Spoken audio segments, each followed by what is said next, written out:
Ya, selamat sore. Shalom Bapak Ibu Saudara yang dikasihi oleh Tuhan. Dimanapun Anda semua berada, mari kita bawa hati kita, kita persembahkan pujian penyembahan kita ke dalam hadirat Tuhan. Sebab firman Tuhan berkata, bersukacitalah karena Tuhan, hai orang-orang benar, dan nyanyikanlah syukur bagi namanya yang kudus. Haleluya.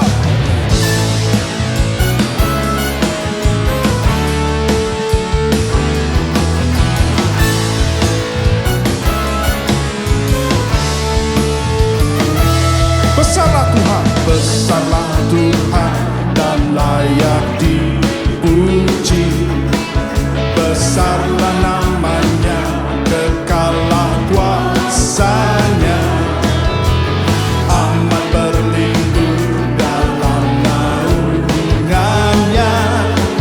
Dia Allah bagi kita, di pihak kita. Besarlah Tuhan, besarlah Tuhan dan layak dipuji. Besarlah namanya, kekalah kuasanya. Aman berlindung dalam naungannya. Dia Allah bagi kita, di pihak kita. Terpujilah Tuhan, terbukti kuasanya.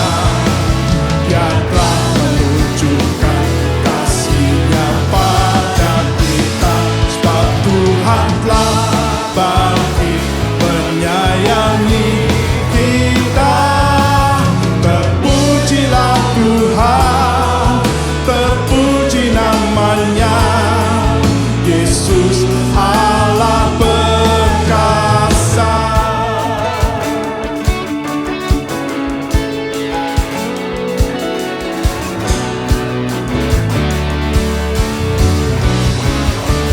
Besarlah Tuhan, besarlah Tuhan dan layak dipuji.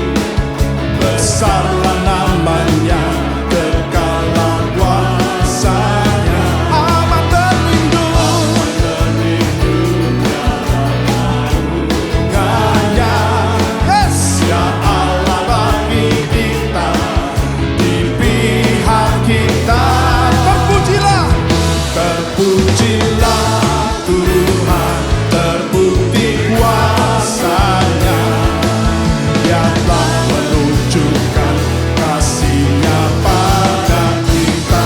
Sebab Tuhan telah bangkit menyayangi kita.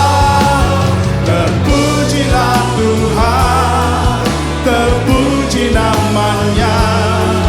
Yesus Allah perkasa.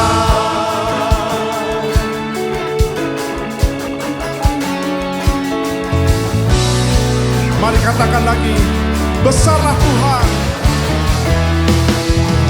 Besarlah Tuhan dan layak dipuji. Haleluya. Besarlah namanya, kekalah kuasanya. Aman berlindung dalam naungannya. Dia Allah bagi kita, di pihak kita. Terpujilah Tuhan, terbukti kuasanya. Dia telah menunjukkan kasih-Nya pada kita. Sebab Tuhan telah bangkit menyayangi kita. Terpujilah Tuhan, terpuji namanya. Yesus Allah perkasa. Terpujilah, terpujilah Tuhan, terbukti kuasanya. Yes, Dia telah menunjukkan kasih-Nya pada kita. Sebab Tuhan telah bangkit menyayangi kita.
terbukti kuasanya. Yes!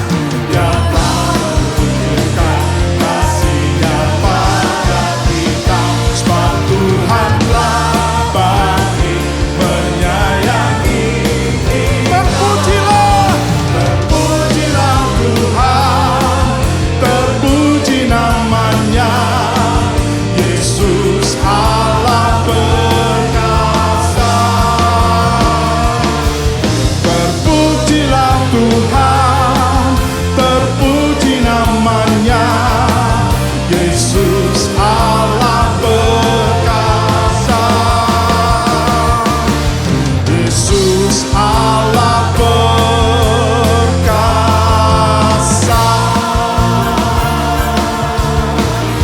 Katakan bersama, perkasa. Haleluya, haleluya. Dia besar. Ya Tuhan, Tuhan kami, betapa mulianya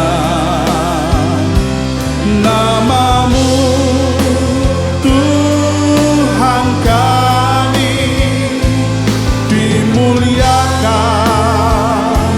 atas seluruh bumi. Ya Tuhan, ya Tuhan, Tuhan kami,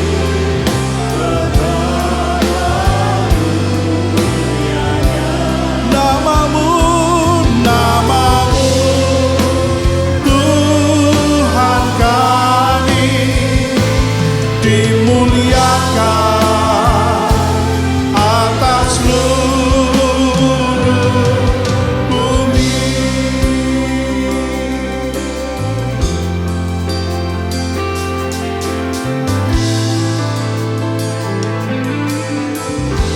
Katakan, aku hendak bersyukur, aku hendak bersyukur pada Tuhan karena keadilan-Nya, dan bermazmur bagi nama Tuhan yang maha tinggi. Aku hendak bersyukur, aku hendak bersyukur pada Tuhan karena keadilan-Nya, dan bermazmur bagi nama Tuhan yang maha tinggi. Oh, ya Tuhan, ya Tuhan, Tuhan kami, betapa mulianya nama-Mu, Tuhan kami, dimuliakan atas seluruh bumi.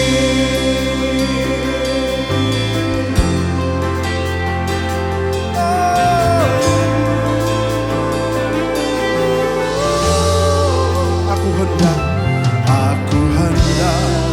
bersyukur pada Tuhan karena keadilan-Nya, dan bermazmur bagi nama Tuhan. Come on. Oh, ya Tuhan, ya Tuhan, Tuhan kami, betapa mulianya nama-Mu,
menara yang kuat, kesanalah orang benar berlari dan menjadi selamat. Oh, haleluya, haleluya. Oh, haleluya.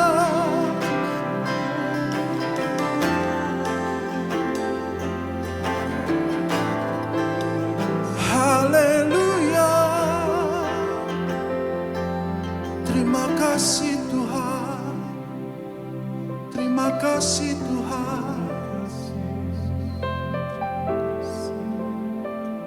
Di dalam-Mu kami rasa aman. Terima kasih Tuhan.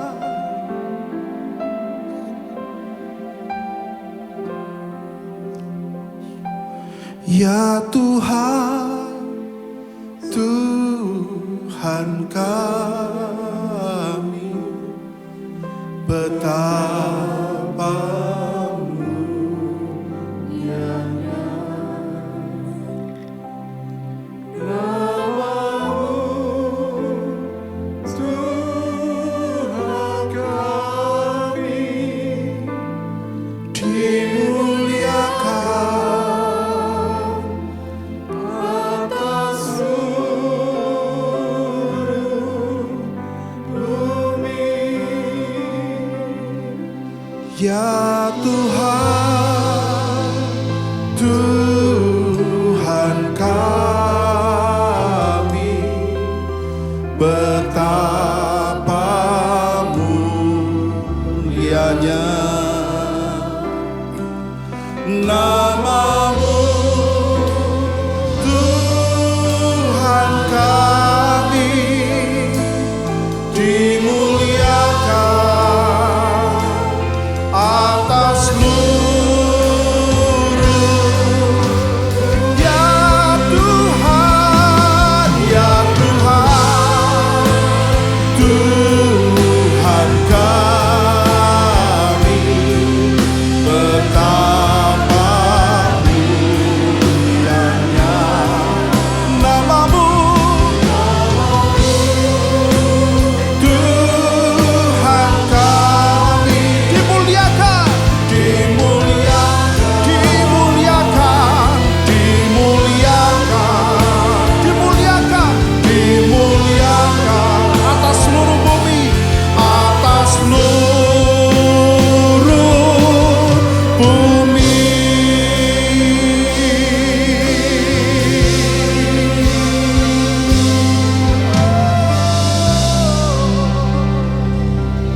Kerinduan kami adalah mengenal Engkau, ya Allah. Kerinduan kami supaya kami masuk dalam rencana agung-Mu yang mulia. Kerinduan kami berjumpa muka dengan muka dengan Engkau Yesus. Amin. Penebus kami yang telah memberikan nyawa-Mu untuk kami. Karena kasih-Mu Tuhan. Kami saat merindu Tuhan. Karena kami lelah di muka bumi ini. Kami tahu sebagai manusia banyak masalah menekan hidup kami. Tapi kami mempunyai janji yang membuat kami berharap untuk berjumpa dengan Engkau. Terima kasih Bapa, terima kasih Yesus, dan terima kasih untuk pertolongan-Mu Roh Kudus. Dalam nama Tuhan Yesus, kami panjatkan doa kami ini. Haleluya. Kita semua yang percaya berkata bersama, amin. Shalom, shalom. Teman-teman kita masih online. Hari-hari ini hari yang sukar. Kadang-kadang kita berkata bila, kapan. kapan selesai? Ya, dan itulah kondisi yang sebetulnya Allah izinkan dan supaya Allah inginkan kondisi ini tertanam dalam batin kita dan berkata tidak ada penyelesaian yang langgeng, yang tuntas, yang kekal tanpa kedatangan Tuhan Yesus. Mungkin sebentar vaksin diperoleh, tapi akan timbul lagi pasti ya yang lebih berat, yang lebih sukar, yang lebih sulit bagi manusia. Sebab semuanya dituliskan demikian di Alkitab. Jadi kita jangan berharap bahwa ilmu manusia, pertolongan manusia bisa menyelesaikan masalah di dunia ini.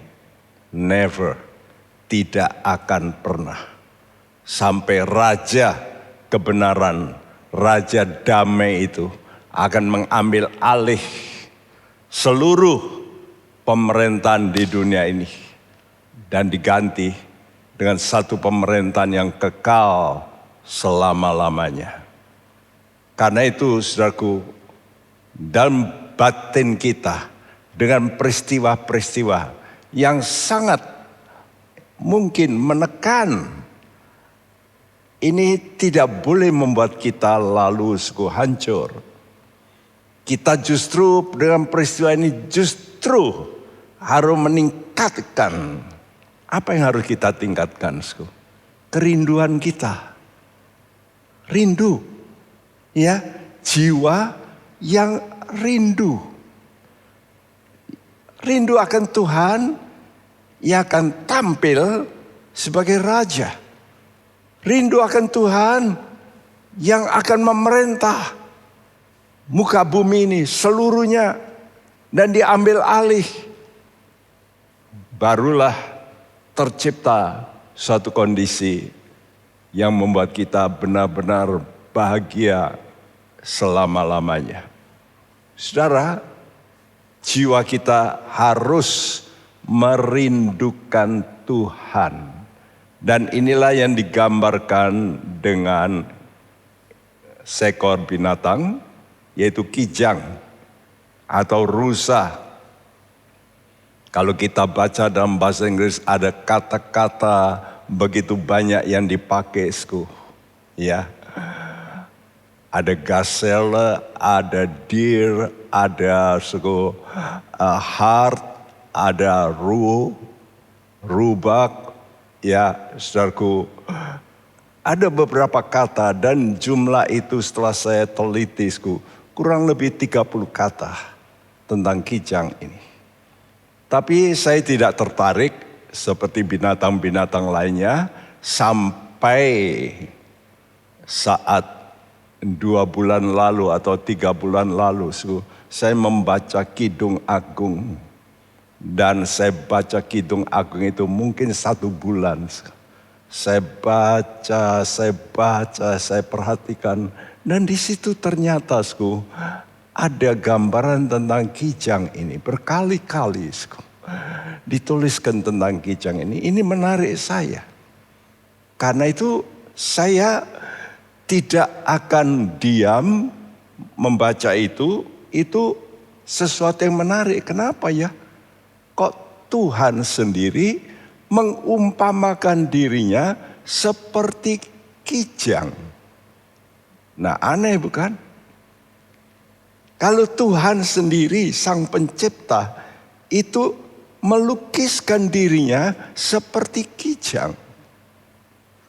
Jadi dari pihak kita mesti rindu untuk mengenal Tuhan. Tapi perhatikan, siapa toh yang lebih rindu? Anda atau saya? Anda atau Tuhan? Kita semua atau Tuhan? Sebetulnya rindu untuk jumpa itu siapa? Coba yang dikatakan rindu itu apa? Rindu itu sesuatu yang kita harapkan dan itu pasti. Ya, misalnya saudara sudah mencintai seseorang, lalu sudah bertunangan, tinggal tunggu hari pernikahan. Nah, tapi di situ lalu mungkin terjadi bencana dan sebagainya. Lalu kapan ya bisa betul-betul bisa kumpul? Sekarang ini pada zaman semacam ini, karena sudah ditetapkan tanggal pernikahan, tapi terjadi semacam ini, tidak bisa pesta. Oleh karena rindu itu sudah tidak bisa ditahan, mereka juga adakan saja, ya, walaupun semuanya pesta-pesta dibatalkan, tidak ada pesta yang terlalu hebat, tetapi acara pernikahan itu tetap dilaksanakan. Kenapa, Karena kerinduan. Nah, makin orang di dalam kesulitan dan yakin bahwa apa yang dicita-citakan itu dapat digapai, makin kerinduannya itu makin tinggi.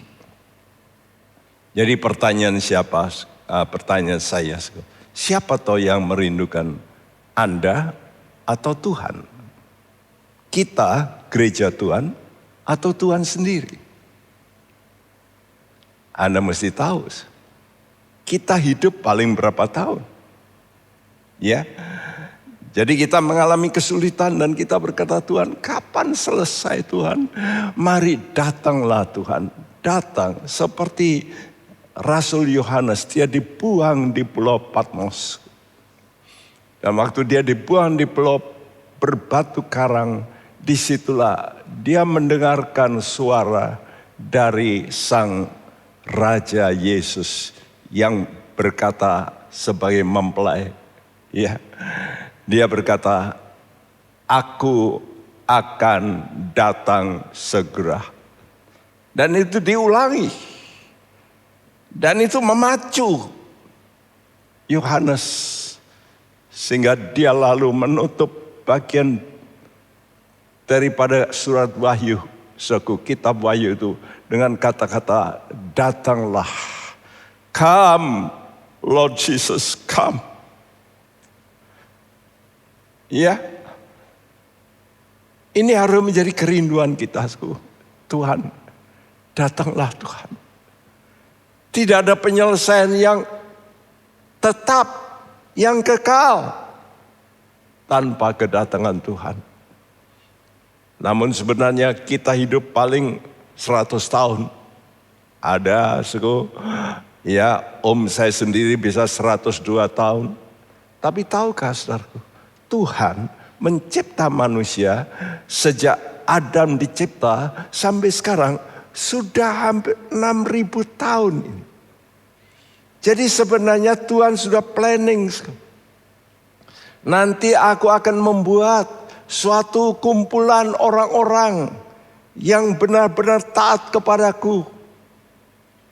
Dan aku sudah planning itu dalam satu jumlah tertentu.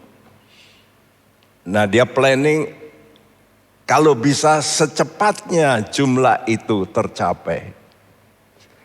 Namun Tuhan tunggu. Dimulai dengan Israel yang sebetulnya waktu itu bangsa pilihan. Ya, kalau semua bisa terima Tuhan dan tidak memberontak dari 600.000, ya 603.550 orang yang terdaftar. Itu kalau mereka beranak pinak itu sebetulnya sudah cepat mencapai quorum dari rencana Allah, seandainya. Namun tidak. Dan itulah sebabnya dia sabar menunggu. Makin dia menunggu hampir 6.000 tahun, rindu Tuhan jauh lebih besar daripada rindu kita.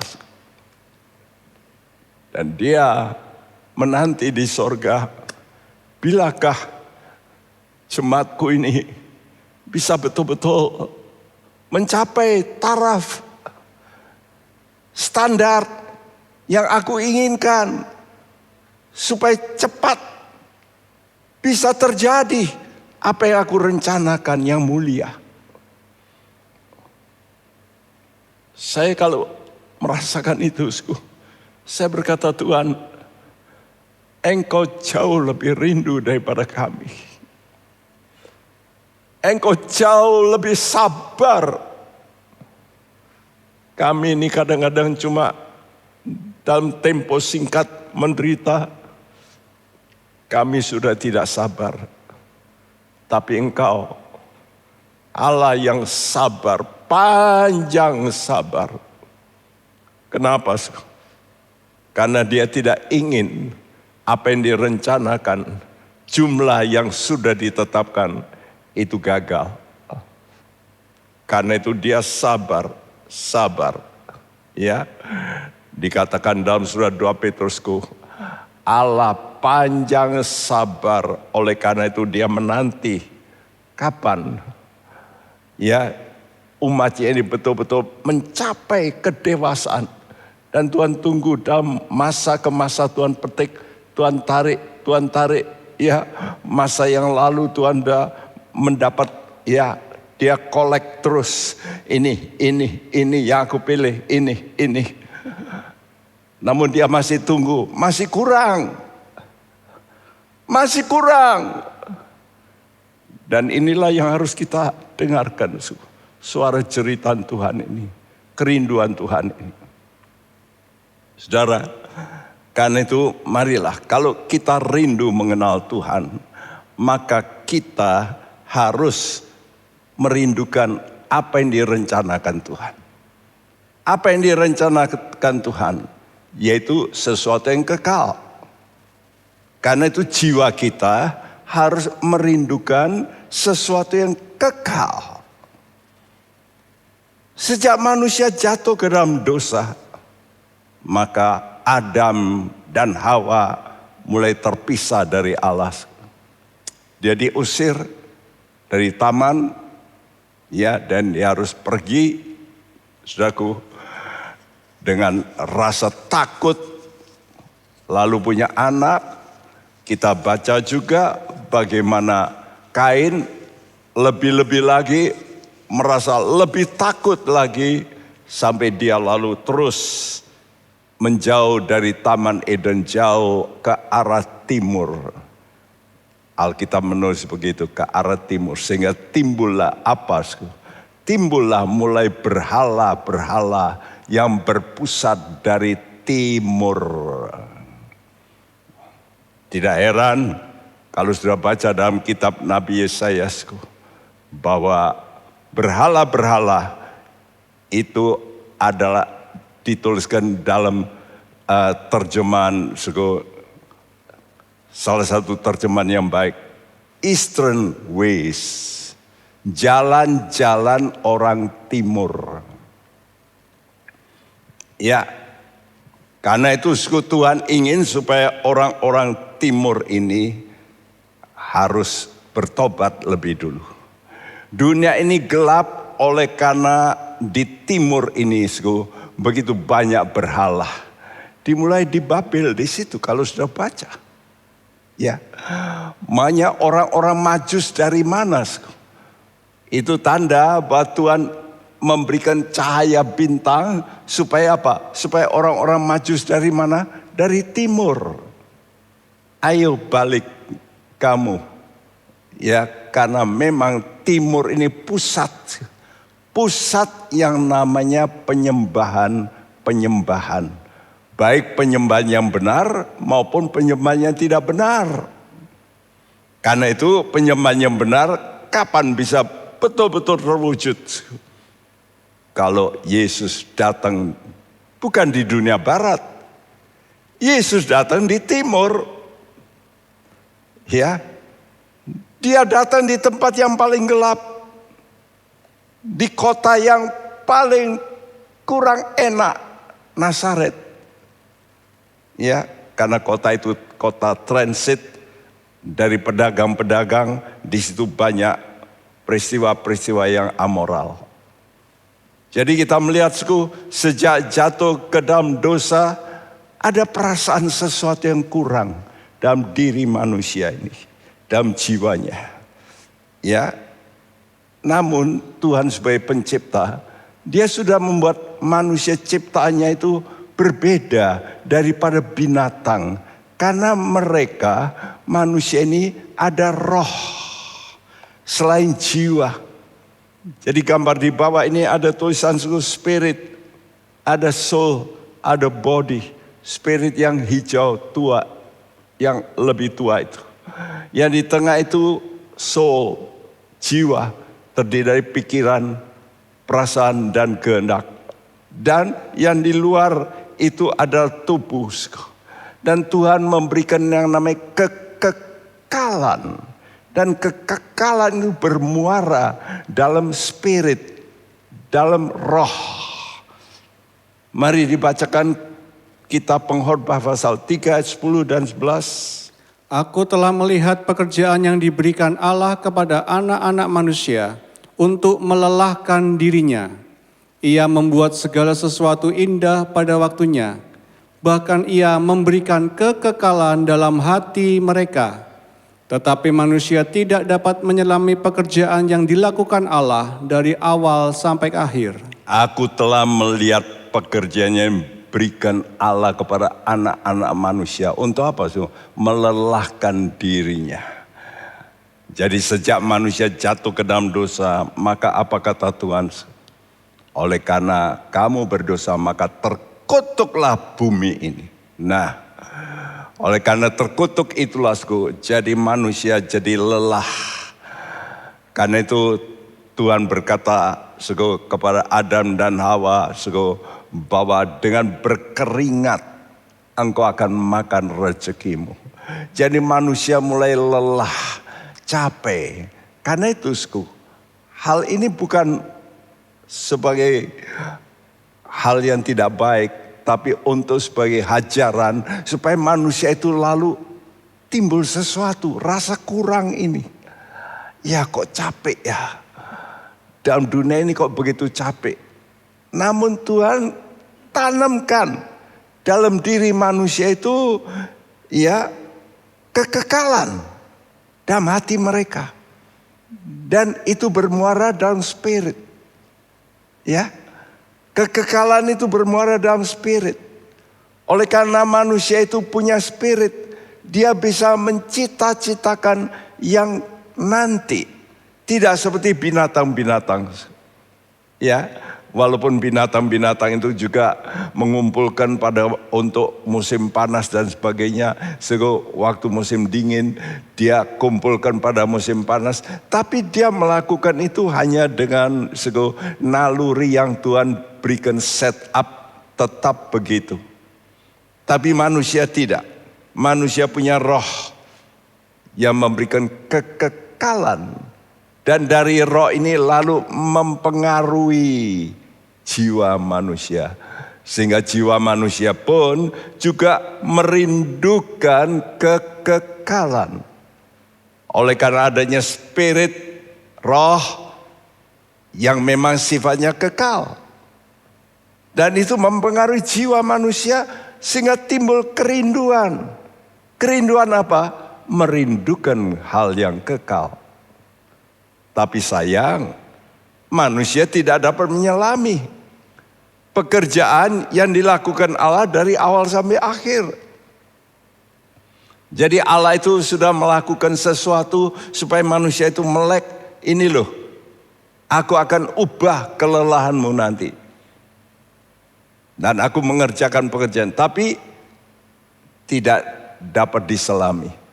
Karena itu banyak pemberontakan dari orang Israel terjadi oleh karena mereka tidak dapat menyelami maksud Allah, saudaraku. Karena itulah untuk dapat menyelami maksud Allah itu lebih baik, maka roh yang kekal ini perlu dihidupkan lebih dulu, disambung, ya. Karena sejak manusia jatuh ke dalam dosa, roh manusia itu mati. Efesus 2 ayat 1 berkata, kamu dahulu sudah mati karena pelanggaran-pelanggaranmu. Efesus 2 ayat yang pertama. Lalu ayat 2, 3 itu menceritakan tentang kondisi sehingga timbul roh pendurhakaan. Ya, oleh karena putus hubungan dengan Allah, ya, sehingga lalu manusia itu makin durhaka, makin durhaka dalam jiwanya, lalu dalam tubuhnya, ya, seperti yang dilakukan oleh Adam dan Hawa setelah dia berbuat dosa. Mulailah dia mulai menyalahkan Tuhan. Nah, Allah yang memberikan wanita ini yang bikin masalah. Lalu wanita menyatakan ular itu. Begitulah. Tetapi Allah itu begitu mengasihi manusia.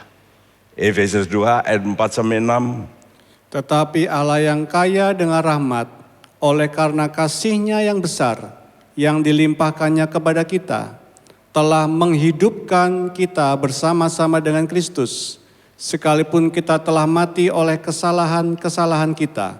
Oleh kasih karunia kamu diselamatkan, dan di dalam Kristus Yesus Ia telah membangkitkan kita juga, dan memberikan tempat bersama-sama dengan Dia di sorga. Oleh karena Allah itu kaya dengan rahmat dan kasih yang besar, maka Dia mulai memulihkan, menghidupkan roh kita dan dibangkitkan roh kita yang mati ini. Dan bukannya dibangkitkan, tapi diberi tempat. Jadi mulai dari sejak orang terima Yesus, maka rohnya ini bisa lalu bisa mulai mengakses, ya, mulai ada komunikasi di dalam doa. Ya Bapa kami, di mana? Di sorga.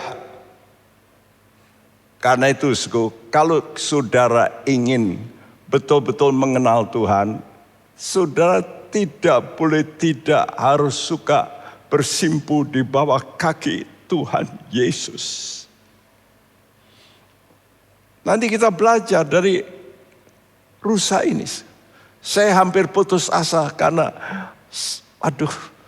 sukar sekali ini kali. Tidak seperti dulu. Waktu saya menerangkan tentang saudaraku Raja Wali, ya, begitu banyak bahan-bahan juga di luar yang saya dengar yang dari khotbah dan sebagainya. Tapi waktu untuk Kijang ini begitu sulit, ya. Dan hanya tulisan cuma beberapa kali. Hampir saya putus asa. Tapi karena Tuhan sudah taruh dalam hati, saya bersimpu bawah kaki Tuhan, ya. Hampir-hampir saya ganti lagi ini. Nanti nggak bisa mantap lah. Tapi oleh karena Tuhan melihat kerinduan saya, dan saya berteriak terus sama Tuhan, Tuhan mulai kasih kunci. Saya melihat, kenapa tidak diteruskan? Sangat indah. Ini satu gambaran yang jelas tentang manusia yang seperti Kijang juga. Ya. Kita dihidupkan, kita dibangkitkan untuk bisa bersekutu dengan Tuhan. Bersama-sama dengan Dia di sorga. Saudara, Allah kita luar biasa. Dan Tuhan mengerti bagaimana memperbaiki roh jiwa manusia yang rusak itu. Maka rohnya inilah yang dimulai dari roh ini supaya dihubungkan, ya. Dan dalam Yesaya 26 ayat 9 dikatakan, dengan segenap jiwa aku merindukan engkau pada waktu malam. Juga dengan roh aku mencari engkau pada waktu pagi. Sebab apabila engkau datang menghakimi bumi, maka penduduk dunia akan belajar apa yang benar. Iya, dengan segenap jiwa. Aku merindukan engkau pada waktu malam. Ya. Dan dengan roh aku mencari, dalam bahasa Indonesia terjemahnya, dengan segenap hati, dengan sepenuh hati aku mencari. Mestinya bukan sepenuh hati, tapi dengan roh aku mencari engkau pada waktu pagi. Kenapa yang satu malam, yang satu pagi? Nah, ini juga mesti kalau sudah baca Alkitab begitu ya. Kenapa jiwa ini rindu waktu malam? Waktu malam itu waktu di mana kegelapan. Waktu malam adalah waktu di mana binatang-binatang buas yang memang hebat, Tuhan kasih binatang-binatang buas itu memang kerjanya banyak waktu malam justru. Tapi binatang-binatang yang biasanya tidak buas itu tidak melakukan aktivitas. Betul tidak? Coba perhatikan. Ya, binatang-binatang buas, serigala, singa, itu malam itu walaupun siang juga, kalau dia sangat lapar, tapi kalau malam itu dia kerja, mencari mangsa. Ya. Nah, jadi jiwa ini betul-betul tertekan waktu mulai malam, kesulitan, kegelapan. Oleh karena itu waktu pagi, artinya waktu sudah dikasih kesempatan oleh Tuhan. Itu artinya waktu fajar. Ya. Karena itu kita mesti kalau bangun pagi, fajar, apa yang dilakukan Yesus? Mencari Bapa. Kita juga begitu. Karena itu jangan sampai bangun terlalu siang. Banyak orang modern sekarang bangunnya terlalu siang. Ya. Dalam Alkitab kalau sudah baca, semua saleh-saleh Tuhan itu selalu bangun pagi. Ya. Musa bangun pagi, Yosua bangun pagi, Abraham waktu dia disuruh membawa anaknya, pasti malam itu sukar tidur juga, dia sudah dengar perintah itu pada waktu malam tuh. Tapi dikatakan pagi-pagi bangunlah Abraham. Saudaraku. Jadi waktu pagi ini waktu yang terbaik di mana kita mulai fresh. Ya, karena kita bisa tidur, artinya waktu tidur itu kita bisa meletakkan semua masalah. Nah, waktu letakkan masalah itu, carilah lebih dulu Tuhan. Carilah pada pagi hari. Ya. Kenapa kita mesti cari Tuhan? Sehingga katakan apabila engkau datang menghakimi bumi. Nah, ini masalahnya. Kita anak-anak Tuhan mesti berpusat pada satu titik. Di mana satu kali kalau Tuhan datang. Untuk apa Tuhan datang? Untuk menghakimi bumi. Ya. Maka penduduk dunia akan belajar apa yang benar. Aduh. Jangan sampai belajar benar kalau sudah dihakimi. Aduh Tuhan, aduh. Ya kapok. Ya kapok. Banyak kan begitu. Orang-orang yang masuk penjara itu di penjara, aduh kapok. Kenapa sih? Waktu dihakimi baru belajar. Jangan kita waktu nanti dihakimi, sebab nanti penghakiman tidak seperti sekarang. Sekarang masuk penjara, keluar lagi. Nah sekarang juga Tuhan menghakimi, karena itu Tuhan menghakimi gerejanya supaya masih ada kesempatan. Ya, seperti dalam surat 1 Petrus 4 dikatakan bahwa Allah lebih dulu menghakimi apa? Siapa? Jemaatnya. Bukan orang luar. Kenapa? Karena jemaat ini supaya kalau dihakimi bisa balik. Banyak orang berkata, kenapa ya? Orang Kristen itu kalau salah sedikit kok dapat masalah. Kok dulu saya menjadi orang dunia, kok enggak gitu ya? Nah, apa jawabannya? Jawabannya yaitu ini. Kenapa? Karena kita ini sudah menjadi anak Tuhan yang dalam pandangan Tuhan mesti terus diluruskan.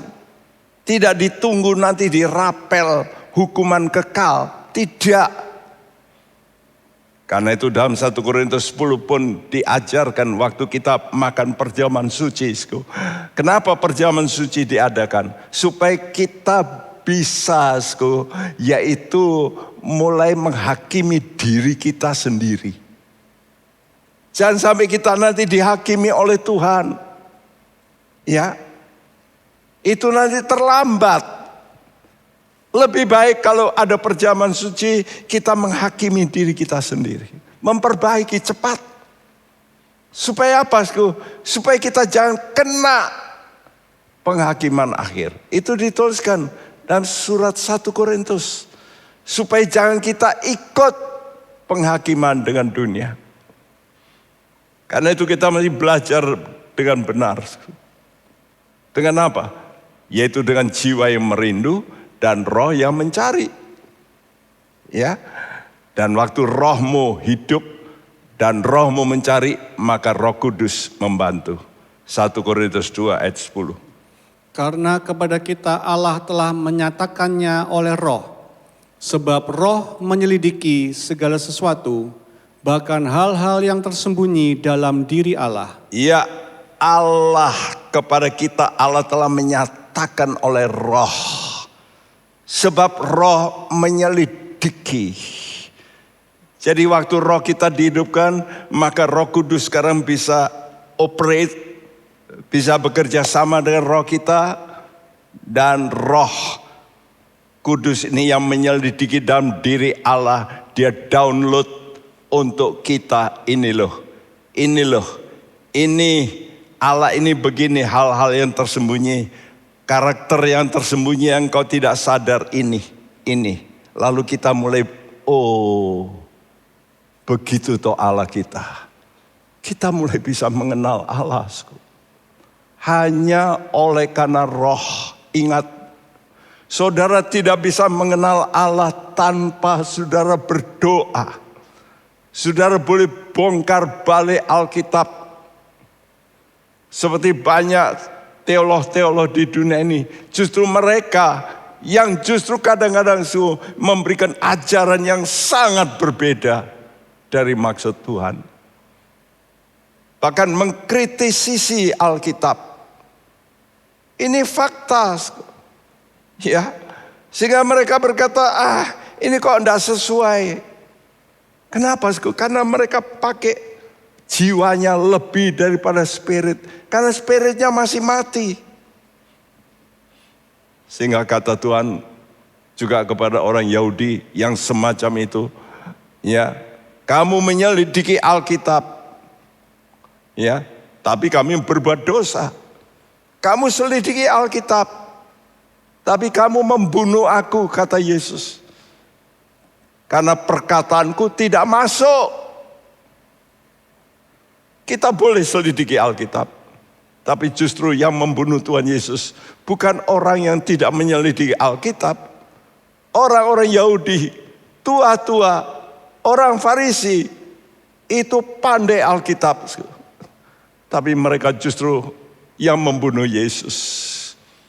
Saudaraku, jadi tujuan daripada Roh Kudus, yaitu supaya saudara itu bisa mengenal Tuhan dengan baik. Dipulihkan. Karena itu sekarang bagaimana caranya Tuhan itu memperkenalkan dirinya. Tuhan tahu kadang-kadang sukar mengenal Tuhan. Tuhan kasih contoh. Ya. Jadi Tuhan kasih contoh melalui apa? Melalui ciptaannya. Lihat, ciptaanku itu aku buat karena aku taruh sifatku di situ. Karena itu pelajarilah ciptaanku. Kalau kamu bisa mempelajari ciptaanku, itulah aku. Ya, sama seperti saudara kalau lihat orang membangun, arsitek lalu membuat, kita bisa mengerti, arsitek ini begini toh, tidak suka yang begitu. Dia sukanya begini. Ya. Keponakan saya sekarang sudah jadi arsitek yang terkenal, proyeknya sudah banyak, mulai besar-besar. Dia berkata, dulu dia juga belajar dari arsitek yang lebih pandai. Lalu dia mulai melihat karyanya, begini toh. Nah, dia bisa kenal dari karyanya sang arsitek itu. Ya. Jadi kita pun begitu. Kita bisa mengenal Allah melalui ciptaannya. Dan ciptaan yang paling rumit siapa? Manusia. Betul. Ini saja sudah sukar. Sampai sekarang dokter begitu banyak, jutaan dokter menyelidiki manusia tidak dapat tahu dengan persis. Seperti virus corona ini. Coba berapa banyak dokter yang ikut? Masih belum ketemu obat yang manjur. Belum. Ya. Baru satu problem. Ya. Jadi kalau sesuatu yang hidup itu sukar diselidiki. Karena manusia tidak bisa membuat sesuatu yang hidup. Ya. Nah, kita bisa mengenal Allah melalui ciptaannya lebih dulu. Karena itu Tuhan kadang-kadang berikan perumpamaan pohon, biji dan sebagainya. Supaya kita kenal, begitu toh. Roma 1 ayat 18 sampai 23. Sebab murka Allah nyata dari sorga atas segala kefasikan dan kelaliman manusia yang menindas kebenaran dengan ketidakbenaran. Karena apa yang dapat mereka ketahui tentang Allah nyata bagi mereka, sebab Allah telah menyatakannya kepada mereka. Sebab apa yang tidak nampak daripadanya, yaitu kekuatannya yang kekal dan keilahiannya, dapat nampak kepada pikiran dari karyanya sejak dunia diciptakan, sehingga mereka tidak dapat berdalih. Sebab sekalipun mereka mengenal Allah, mereka tidak memuliakan Dia sebagai Allah atau mengucap syukur kepadanya. Sebaliknya pikiran mereka menjadi sia-sia dan hati mereka yang bodoh menjadi gelap. Mereka berbuat seolah-olah mereka penuh hikmat, tetapi mereka telah menjadi bodoh. Mereka menggantikan kemuliaan Allah yang tidak fana dengan gambaran yang mirip dengan manusia yang fana. Burung-burung, binatang-binatang yang berkaki 4, atau binatang-binatang yang menjalar. Iya. Saudara, kita melihat di sini, dalam ayat 18, sebab murka Allah nyata dari sorga. Kenapa Allah itu marah? Ya, karena manusia jahat, fasik, lalim, yang ini sebabnya menindas kebenaran dengan kelaliman. Kata kelaliman itu ya ketidakbenaran. Ya. Jadi kebenaran itu tidak diputar balik. Ini pekerjaan iblis. Karena itu kalau Tuhan mencipta manusia, Dia mencipta Adam dan Hawa. Satu laki, satu wanita. Dan itulah pernikahan yang menjadi institusi pertama. Tapi manusia nggak mau, betul? Tidak mau satu dengan satu. Bisa poligami, bisa poliandri. Lalu yang lebih melenceng lagi, tidak mau lagi beda jenis. Dan ini jelas suatu yang menindas kebenaran. Dengan apa? Dengan ketidakbenaran. Tapi Allah itu baik. Allah menunggu. Walaupun manusia itu menindas, ya, Dia ingin terus memperkenalkan, ayo supaya bisa sadar. Karena apa yang dapat mereka ketahui tentang Allah. Jadi nanti kalau ada orang berkata, oh saya tidak tahu ada Allah. Nah, saya tidak pernah dikasih tahu sama Pak Pendeta. Saya tidak pernah dikasih tahu oleh seseorang. Saya nggak tahu tentang Allah. Tuhan kata, no, nggak bisa. Kamu dapat tahu tentang Allah, ya, nyata. Sebab Allah telah menyatakan. Loh, menyatakan dengan apa? Ini jawabannya.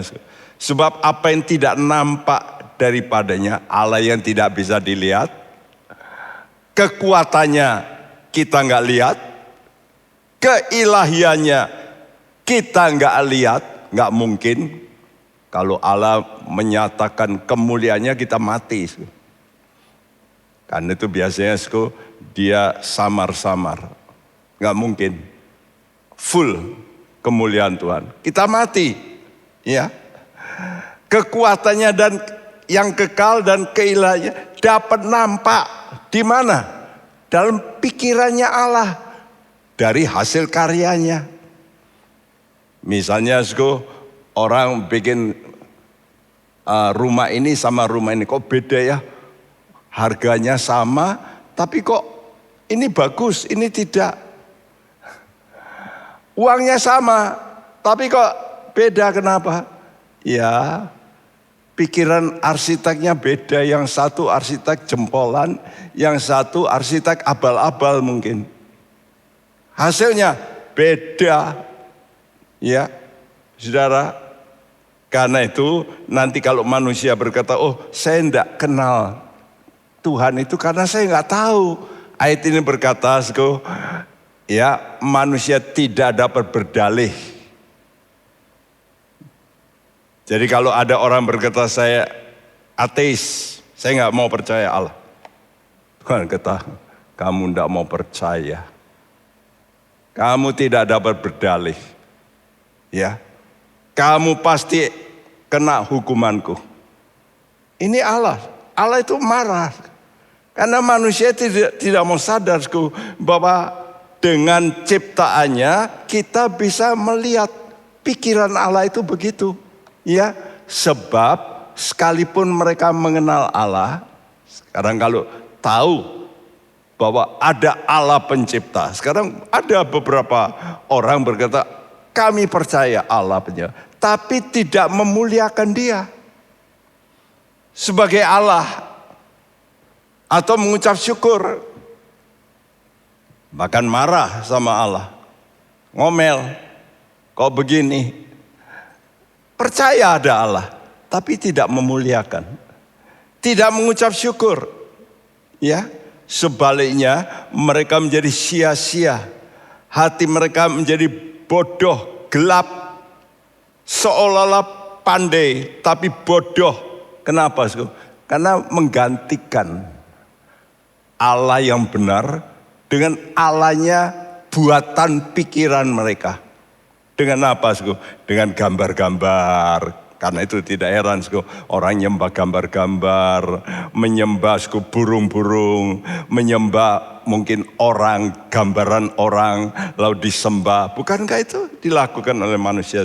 Patung-patung, binatang-binatang, apalagi ada orang-orang yang animisme itu, apa saja disembah.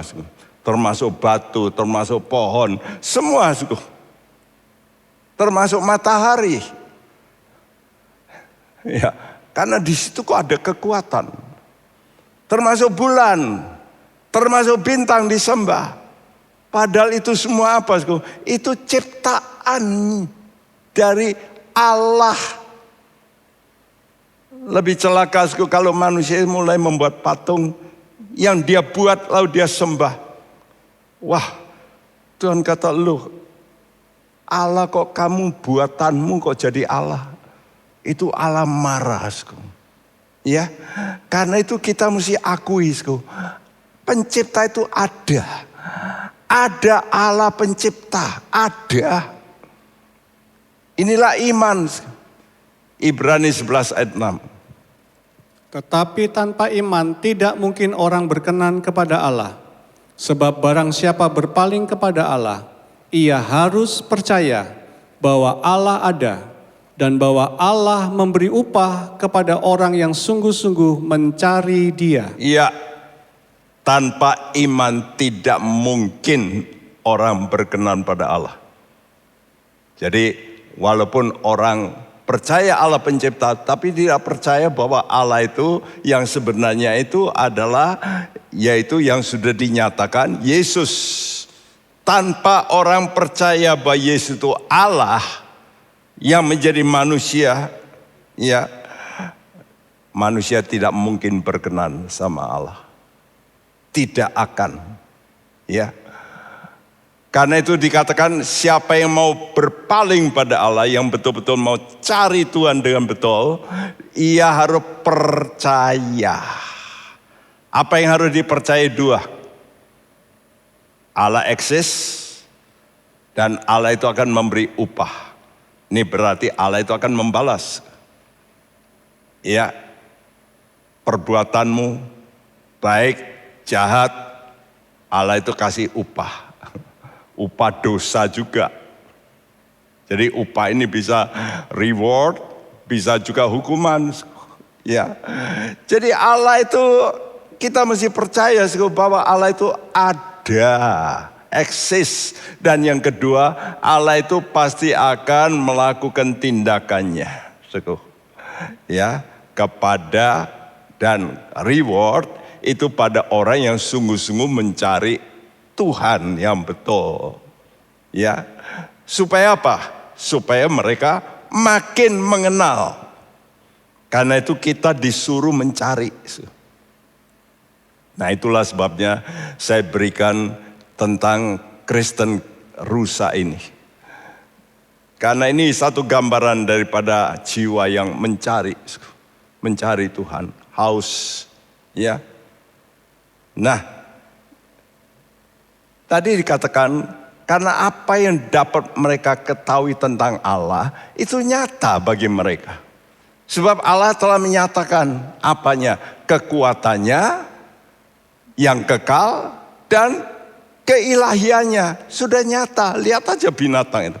Wane ya, kok pintar gitu ya. Kadang-kadang kita pikir, aduh lucu ya, kok hebat ya, kok bisa ya. Ya, kok bisa begitu ya binatang ini. Bunga-bunga saja sudah lihat, ada bunga yang kalau sudah kedatangan semut, dia dimakan sama bunga. Loh, semutnya dimakan sama bunga. Kok ini sang pencipta kok aneh ya, hebat ya. Jadi dapat nampak kepada pikiran dari karyanya. Sehingga kita ini nggak bisa berdalih. Karena itu apa yang harus manusia lakukan. Pertama, mengucap syukur. Ayo kita anak-anak Tuhan, jangan ngomel. Tukang ngomel itu bisa masuk neraka. Orang Israel dalam kesulitan ngomel. Dikatakan karena mereka bersungut-sungut, mereka mati. Ya, saudara, saya dulu juga walaupun sudah jadi pendeta ngomel. Kebetulan bareng bersama dengan pendeta lain. Waktu itu saya tidak berkeinginan ke Israel, tapi karena ada Ibu Elis yang membayari saya. Ayo Pak Bekti kok belum pernah ke Israel gimana? Semua pendeta sudah, masa enggak pernah? Saya bilang nanti aja, saya berkata. Nanti kalau saya pakai tubuh kebangkitan saya akan bolak-balik ke sana. Lalu dia belikan tiket, maksa saya, oke deh. Dan bersama-sama dengan hamba-hamba Tuhan, di situ waktu datang di Mesir, mulailah saya mulai timbul ngomelnya. Kenapa? Karena diberi hotelnya best western. Tapi waktu tidur ada kacoa, ada waduh kotor gitu. Saya bilang ini best western. Waduh capeknya, besok harus bangun pagi-pagi ya. Ngomel besoknya. Persis seorang hamba Tuhan yang kasih renungan. Dia lalu kasih, saudara-saudara, perjalanan orang Israel lewat padang gurun, lalu mereka mulai ngomel-ngomel, kena saya diketek. Langsung saya berkata, ampuni saya Tuhan. Saya pendeta pun ngomel. Saya pikir waktu naik bis, saya melihat, iya saya bisa rasakan kalau orang Israel ngomel saat itu. Iya. Saya bisa merasakan sulitnya medan yang mereka lalui. Jalan kaki lagi. Kita yang naik bis aja ngomel. Ini yang jalan kaki. Ya. Dan di situ saya mulai dididik. Kadang-kadang Tuhan bicara langsung. Ya. Menekuk saya. Dan kalau dia itu Allah, mesti disembah. Jangan membuat sesembahan sendiri.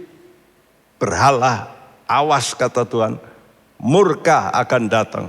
Jadi dua perkara, mengucap syukur dan harus lalu juga menyembah.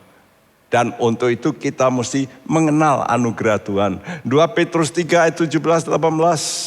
Tetapi kamu, saudara-saudaraku yang kekasih, kamu telah mengetahui hal ini sebelumnya. Karena itu waspadalah supaya kamu jangan terseret ke dalam kesesatan orang-orang yang tak mengenal hukum. Dan jangan kehilangan peganganmu yang teguh. Tetapi bertumbuhlah dalam anugerah dan dalam pengenalan akan Tuhan dan Juru Selamat kita Yesus Kristus. Baginya kemuliaan sekarang dan sampai selama-lamanya. Supaya kamu jangan terseret dalam kesesatan orang-orang yang tidak mengenal hukum karena banyak bersungut dan sebagainya. Bahwa hukum Tuhan itu dikomplain terus.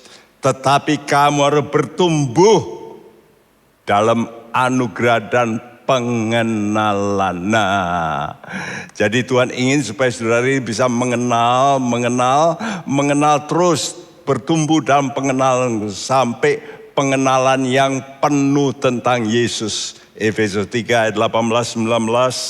Aku berdoa supaya kamu bersama-sama dengan segala orang kudus dapat memahami betapa lebarnya dan panjangnya dan tingginya dan dalamnya kasih Kristus, dan dapat mengenal kasih itu sekalipun ia melampaui segala pengetahuan. Aku berdoa supaya kamu dipenuhi di dalam seluruh kepenuhan Allah. Wow. Aku berdoa supaya kamu ini dipenuhi dengan seluruh kepenuhan Allah. Ya, seperti Yesus itu, dalam diri Yesus ada seluruh kepenuhan Allah. Dan ini juga yang Tuhan inginkan akan ditransferkan kepada kita melalui Roh Kudus. Supaya kita menjadi serupa dengan Yesus. Supaya kita makin kenal Yesus. Kenapa? Kenapa kita mesti makin kenal? Karena Yohanes 1 ayat 16. Karena dari kepenuhannya kita semua telah menerima anugerah demi anugerah. Iya, karena dari kepenuhannya kita akan menerima anugerah demi anugerah. Jadi kalau saudara sudah makin kenal, sudah akan mendapat anugerah yang tidak pernah saya pikirkan. Kok bisa ya? Kok bisa ya? Bisa, karena engkau mengenal Dia. Mengenal Tuhan, engkau akan dilimpahi dengan hal-hal yang tidak terduga, yang tidak terpikirkan. Sekarang di hari tua ini saya merasakan bagaimana Allah, saya katakan sangat baik. Dia pelihara saya, luar biasa. Kesehatan, apapun, Tuhan tahu. Dia beri anugerah yang tidak pernah saya pikirkan. Saya bersyukur. Karena itu mari kita datang pada Tuhan. Mari kita tingkatkan kerinduan kita. Makin kita rindu. Makin dalam. Rindu kepada Tuhan. Ya. Semakin rindu. Dekat dengan Tuhan. Ini harus menjadi kerinduan kita. Mari kita rindukan. Rindu selalu bersamamu Tuhan. dan tinggal dalam kediaman-Mu. Dan supaya kita boleh mengenal Tuhan. Seperti rusa ini yang merindukan air. Biar kita haus akan Tuhan. Ya.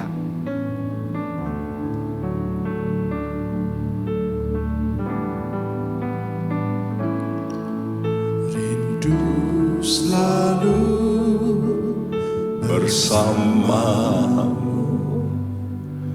tinggal di dalam kediaman-Mu, oh Tuhan, sebab ku sukai hadirat-Mu, tak ingin ku terpisahkan dekat denganmu. Itu yang ku rindukan,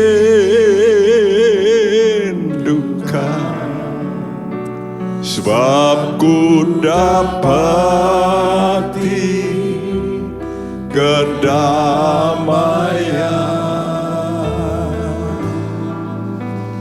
Ku nikmati keindahan dan keagungan-Mu, oh Tuhan. Ku nikmati kemuliaan-Mu, menyembah-Mu dengan segenap hatiku. Mari kita berdiri. Rindu selalu bersamamu, tinggal di dalam kediaman-Mu, oh Tuhan, sebab ku sukai hadirat-Mu, tak ingin ku terpisahkan dekat denganmu. Itu yang ku rindukan, sebab ku dapati kedamaian.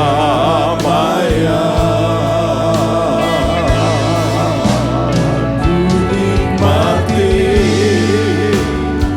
keindahan dan keagungan-Mu, oh Tuhan.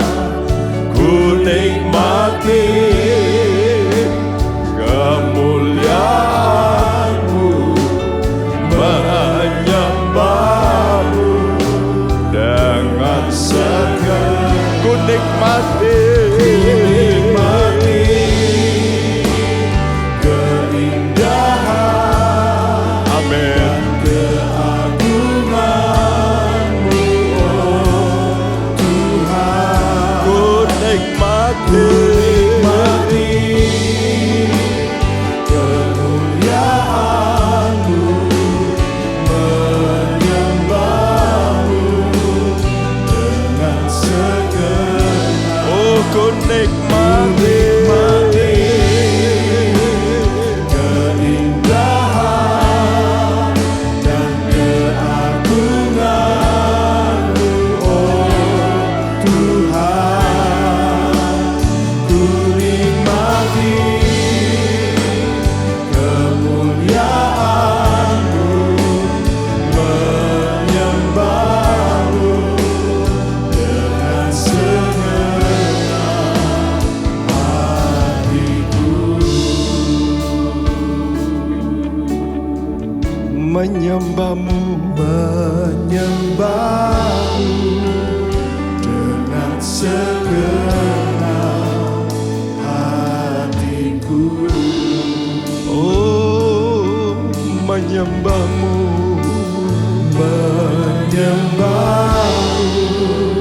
dengan segenap hatiku.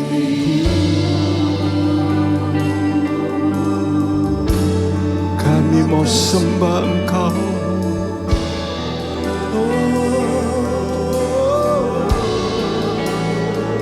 Oh, pencipta kami,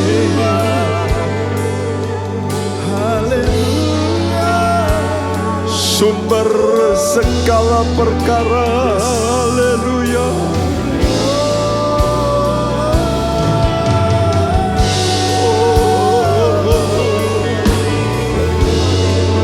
Terima kasih.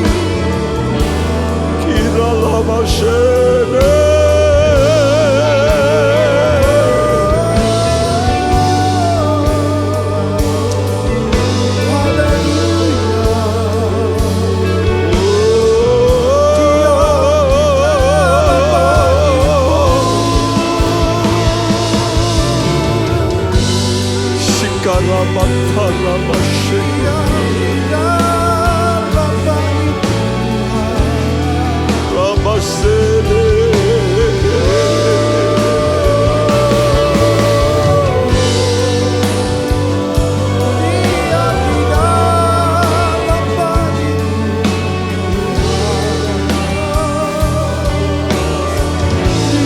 Kembangkan sayapmu ya Tuhan,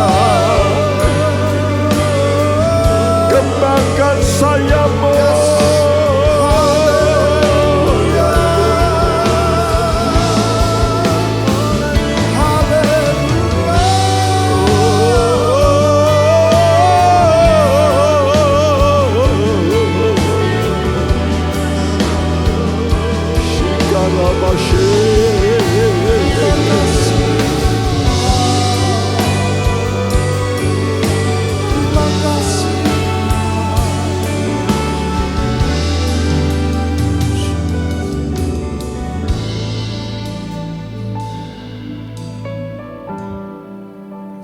Terima kasih Bapak.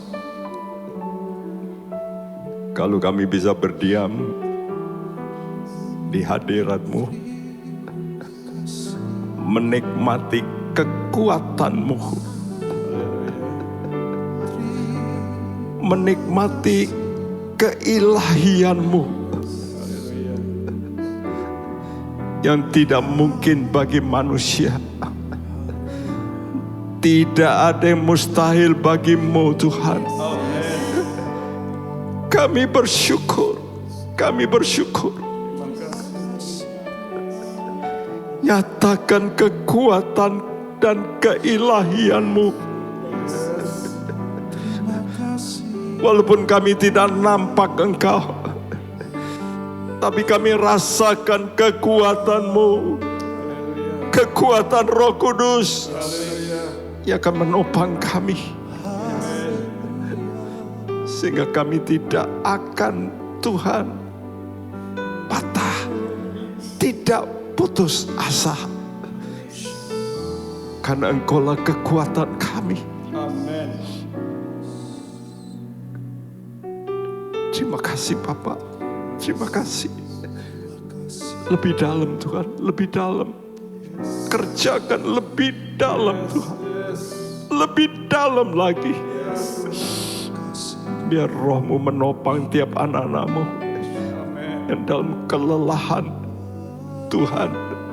Semangat mereka yang mungkin akan pudar, tapi Engkau berkata Engkau tidak akan membuat sumbu yang berasap itu akan padam. Engkau akan bangkitkan kembali.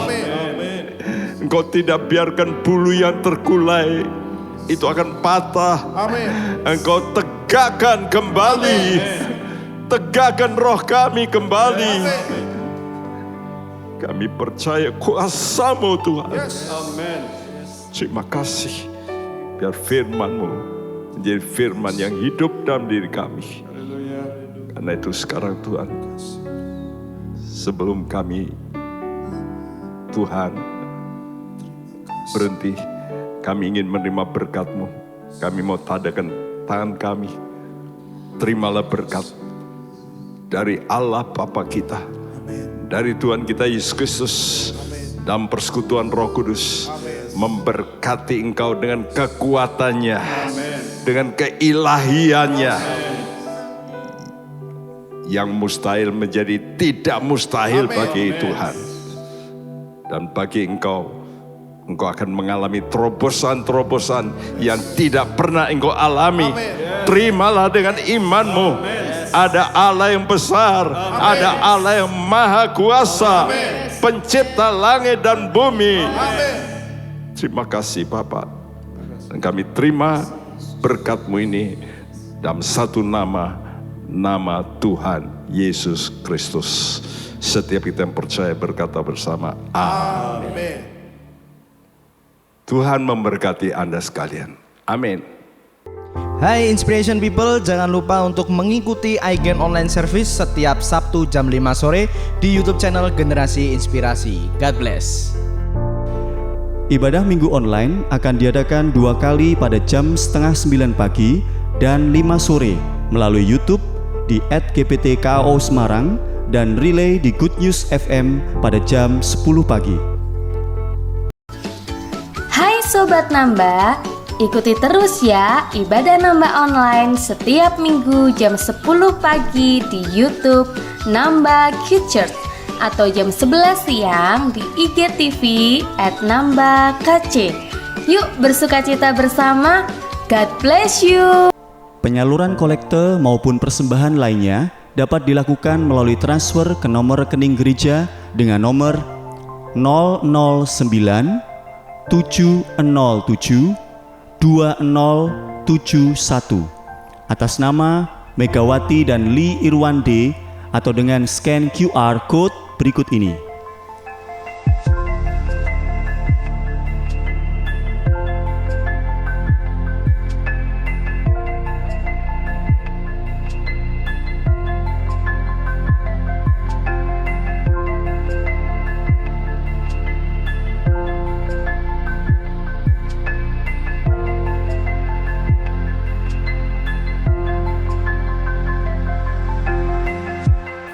Bagi jemaat Tuhan yang rindu mendapatkan informasi seputar kegiatan gereja, renungan harian, dan lain-lain melalui WhatsApp gereja, Anda dapat mendaftar dengan cara ketik BC spasi on dan mengirimkan ke WA gereja dengan nomor 0815 7802 2000. Untuk mengikuti ibadah offline di gereja, jemaat dapat mendaftarkan diri di link berikut ini. Silakan mengisi data diri dan mengikuti protokol yang sudah ditentukan.